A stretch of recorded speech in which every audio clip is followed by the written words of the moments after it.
a little bird told me, like moving on from like Yeah. the business entity setup, a little bird told me that you had a blunder with Meta. I'm a growth hacker. Did you know that? Well, a former growth hacker. I don't know if the I'm a current former, what's it called when you're a a lawyer and you get recovering kicked out? Is that you get Disbarred. disbarred? Yeah, I got disbarred as a growth hacker. Meta is not known for being an exclusive club. You could probably go through all the Meta accounts that exist. First of all, I don't want to be a part of a club that wants me as a member anyway, so screw them. I was toying around with, hey, like if I have excess cash flow, I wonder how much I could acquire a mostly metric subscriber for, because up to this point it's been all organic. So I'm like, hey, I'll throw like $1,000, $2,000 a month behind it to see what I can do. And it took me, first of all, forever to figure out how to set up a campaign. The only thing more confusing than the state of Connecticut's tax website module is Meta and setting up a campaign there and just like looking for the results. Like total nightmare. And I got it up and running. I was getting some subscribers and stuff. And then out of the blue one day, I just get this message saying that my account has been revoked. It's a final decision and I can't ask them to re-review it. And it's the most bizarre thing to me because there are ads for the craziest things on Meta, the craziest inappropriate things on Meta.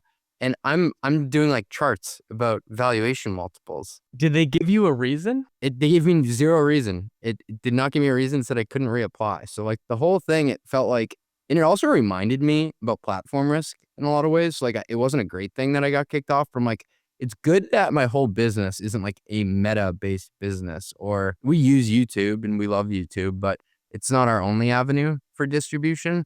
And so I was like, holy shit, like getting turned off is horrible. Yeah, that's pretty crazy. I mean, it reminds me, there were some sales tech companies that got kicked off LinkedIn for a while, where like the CEOs would be banned from LinkedIn and the company profile wouldn't exist. And so one thing that was funny at this conference I was at Sastanac, there was a conference speaker named Nick, a company called HeyReach that does like LinkedIn automation, and they grew super fast out of the gate. And he was going through at the conference like the growth story. And it was very much like their LinkedIn playbook and how LinkedIn was super powerful for their growth. And then I went up and looked up his account. I was like, I can't find him on LinkedIn. This is weird because he's saying how much he grew. Turns out like the week before his talk, he got booted off LinkedIn for breaking the rules. And I was like, that's not a very good look. If you're a LinkedIn automation company and LinkedIn is banning you, that's probably not like creating a whole lot of confidence among your target customers. Tough cottage industry to be in. But it's just a tough thing with any kind of platform. I mean, LinkedIn has done this with like probably a dozen companies. The platforms have so much power and they have so little transparency. Like it's just very easy, I think, to break a lot of their rules. And then it's wild that they would have no kind of appeals process. But it's been fun to experiment with some paid stuff. Ben's actually way better at growth hacking than I am. And he's been playing around on YouTube, just like, hey, for run the numbers, if we did $25 a day, $50 a day, how much could we get a subscriber for? And you start to gamify these systems and it becomes like this fun little side quest that you get to go on. I mean, you're basically describing gambling. Okay, so if you're off Meta, are you advertising on YouTube? What are you trying to replace it with? The last week I've been experimenting with Reddit. It's not been going great. I've been doing $25 a day. I created some ads to try to attract a very specific demographic, the accounting segment of the finance and accounting world, saying like, if you're a CPA who wants to figure out the road to CFO, do this. And like, what's cool about Claude or ChatGPT is it can actually walk you through extremely specific details how to set up these campaigns. Because before, like I would have been like a fish out of water trying to read like the FAQs and stuff. So I actually got a good LinkedIn campaign up and running. But like the returns, I think I've only got like 2 subscribers from it. So I'll give it another week and then I'll turn it off. But it's been like, as a CFO, these are not things that I would do. But as a small business owner now, I'm like, yeah, I'll dip my toe in the water. I'll try this out. Yeah, so you're testing LinkedIn and Reddit right now as an alternative. Not LinkedIn. We're doing YouTube for Run the Numbers, which Ben's been doing. And then for the newsletter, I've been trying out Reddit. Yeah, we got some advice early on with the podcast that YouTube can be pretty efficient in terms of cost per viewer. The challenge I think that we were wondering about, and I'm curious if you have any learnings, Ben, was whether if you start paying for YouTube engagement if that actually hurts your organic engagement. Have you found anything out about that? Yeah, so far, we've had, CJ knows this, like the best numbers that we've had, Best 2 months we've ever had. best 2 months we've ever had. So it definitely has not hurt our growth. We're primarily focusing on paying for the like grow your audience numbers. We tried it out with like, oh, let's just see how many views we can get on this one video. And it's like, it got views, but like it's just number go up. Like that's all it really was. Whereas if you pay for the audience bit on YouTube, there's also this stat that's called follow-on views.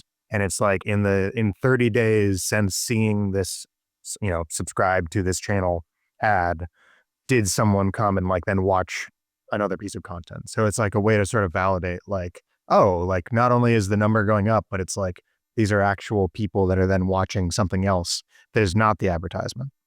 And that's our goal. We wanted to say, hey, could you acquire an annuity stream for $1? If you know what I mean. Like we didn't want a video to have empty views on it. We wanted to have people that came back.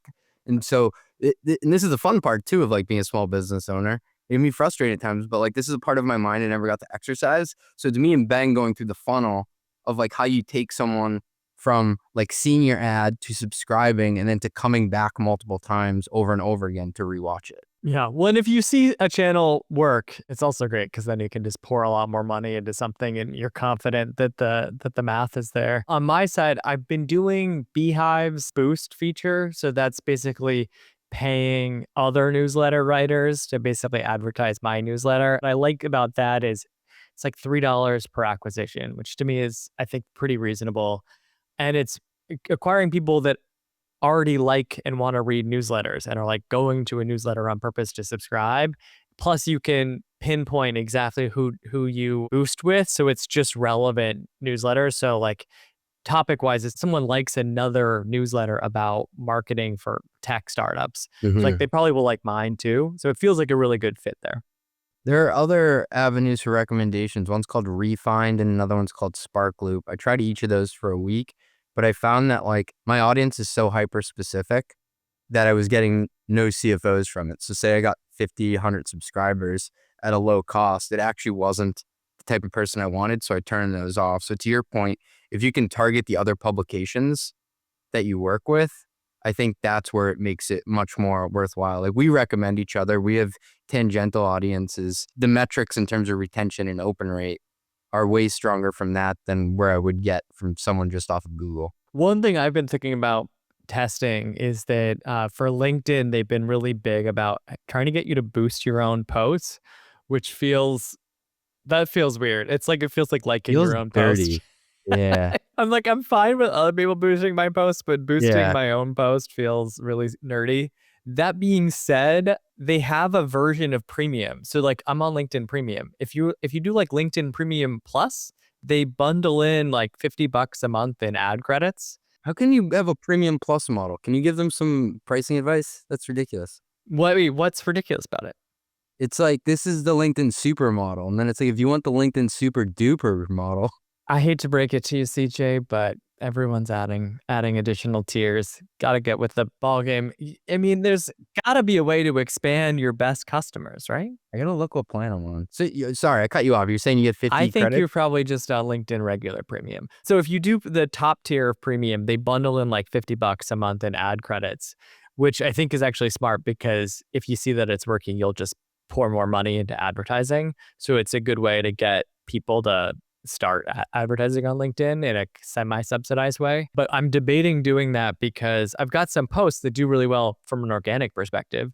So why not pour extra money into my best performing post that like are already doing well and I already know have a really high click-through and engagement rate? That feels like a smart use of money versus like a totally cold audience where I'm trying to find someone who's like no idea who I am and I'm trying to get them to subscribe to my newsletter.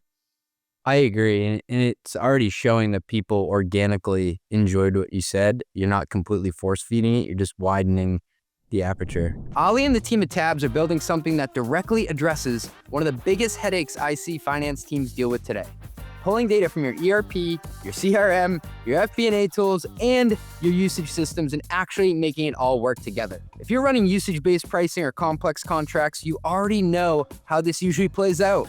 Contracts live in one system, usage data lives somewhere else, billing happens in another tool. RevRec gets layered on top at month end, and finance ends up just reconciling everything by hand to close the books. This is exactly the problem Tabs was built to solve. Tabs is an AI-native revenue platform built for controllers and CFOs. It brings together data from your ERP, CRM, and real product usage into a single system of record. From there, it automates billing, collections, and revenue recognition without finance having to duct tape workflows together every month. If usage-based revenue is core to your business, this is the future of how billing and RevRec get done. Go check them out at tabs.com/run. That's tabs.com/run.